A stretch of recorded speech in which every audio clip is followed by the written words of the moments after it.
Des joueuses de Ypres qui fêtent leur deuxième victoire de la saison. Liam a dit, le coach de Jeugd de Genson, perplexe à l'issue de cette partie. Le coach de Ypres, Philippe Mesdac, exclu pour 2 techniques après 16 minutes de jeu à peine. La rencontre samedi soir entre Jeugd de Genson et Crac Blue Cats Ypres a valu par son lot de rebondissements. Ce sont bien les Gantoises pourtant qui avaient tout en main pour l'emporter.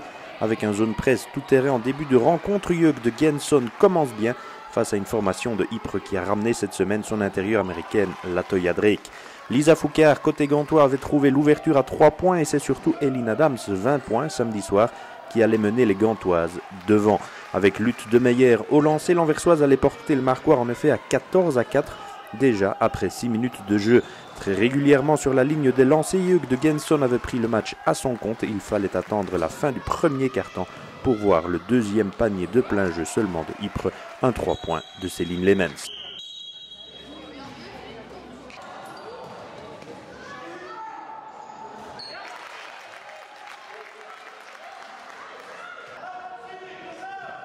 La réponse fusait directement pour Genson des mains de Joyce Van Eest et Elise Ramet faisait 21-10 à la 10e.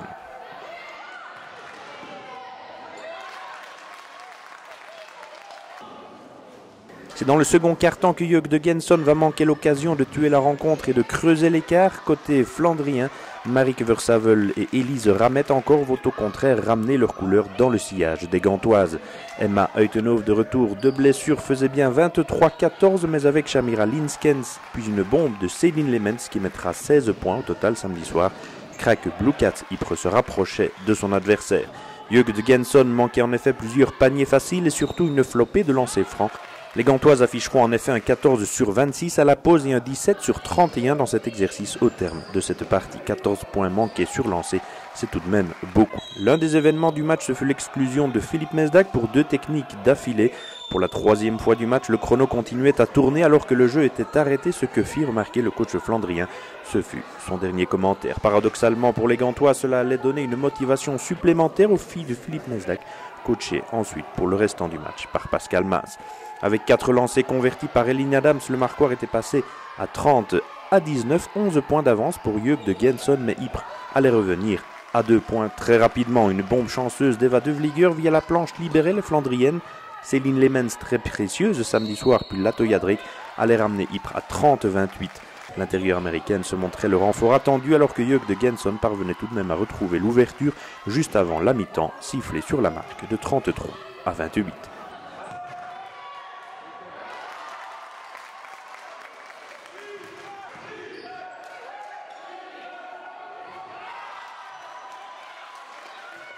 Le lot plateau en revalidation côté gantois devait suivre tout cela du banc et Genson allait encore tenter de reprendre les devants à la reprise. Les 2 équipes étaient cette fois bien dans leur match en début de seconde période. Latoya Drake d'un côté, imitée par Lutte de Meyer de l'autre, Céline Lemens puis Lisa Foucard. Les 2 formations trouvaient facilement le chemin de l'anneau à chacune de leurs actions.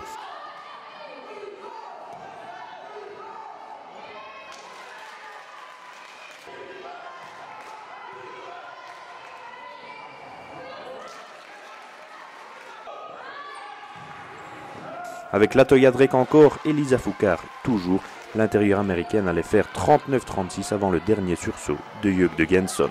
Cela, on ne le saura que plus tard. Elin Adams tirait encore ses coéquipières pour faire 41-36, puis 44-39 après une bombe de Loosbrück côté flandrien.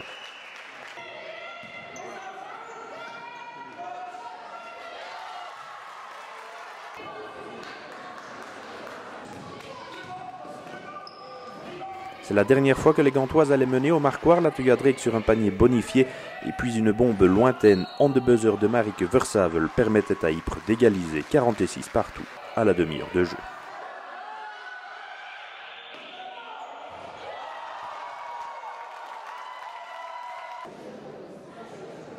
Tout devait encore se jouer, mais l'on sentait bien que l'ascendant psychologique avait basculé de camp. La preuve encore avec une bombe de Céline Lemens. Joy Van Eest s'accrochait bien à 48-49 avant une nouvelle technique pour le coach de Ypres, Pascal Maz, menacé lui aussi d'expulsion.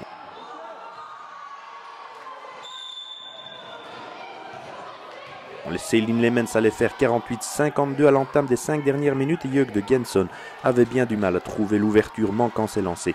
ou des actions faciles. Côté flandrien, la main ne tremblait pas et Marieke Versavel puis Loesbrug allaient convertir leur lancer franc pour permettre à Krak Blue Cats Ypres de mener 50-56 à 45 secondes du terme. Impuissant à trouver une solution en attaque, de Jörg de Genson allait pourtant espérer encore un tout petit peu sur une bombe de Line Lentaker pour le deuxième panier seulement du dernier quart pour Jörg de Genson, qui n'allait inscrire que 7 points dans les 10 dernières minutes. Trop peu pour repasser devant. Eva de Vlieger assurait la victoire de Ypres 53-58, la deuxième de la saison pour les Flandriennes, avec l'appui précieux de Latoya Drake, 16 points et surtout 11 rebonds. La clé du match, bien entendu. Well, of course, I haven't been playing for a while, so I'll have to get back into the rhythm. But, you know, I played with the team before, so I'm familiar with the system that Coach Phillip runs and stuff, so it was easy for me to kind of fit in, but I'm still getting used to it. Back in playing basketball.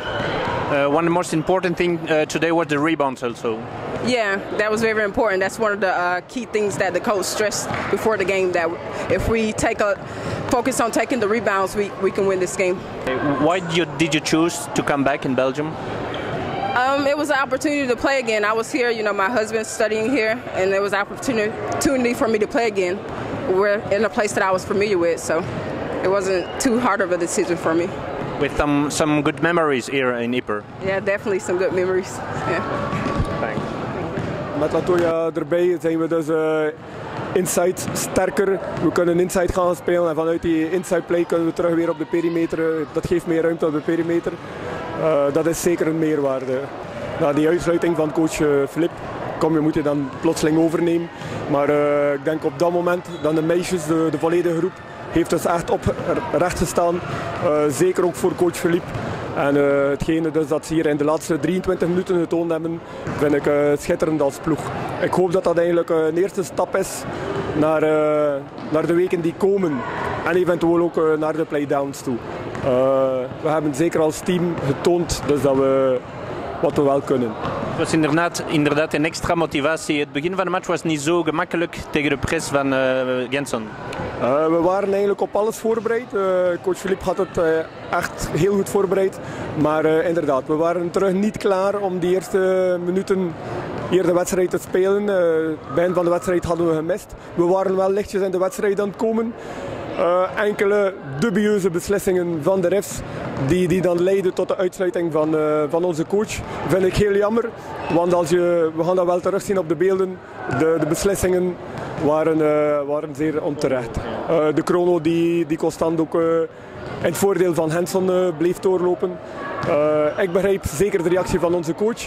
En ik vind het dan jammer, misschien de eerste technische terecht, maar zeker die tweede was zeker totaal onterecht.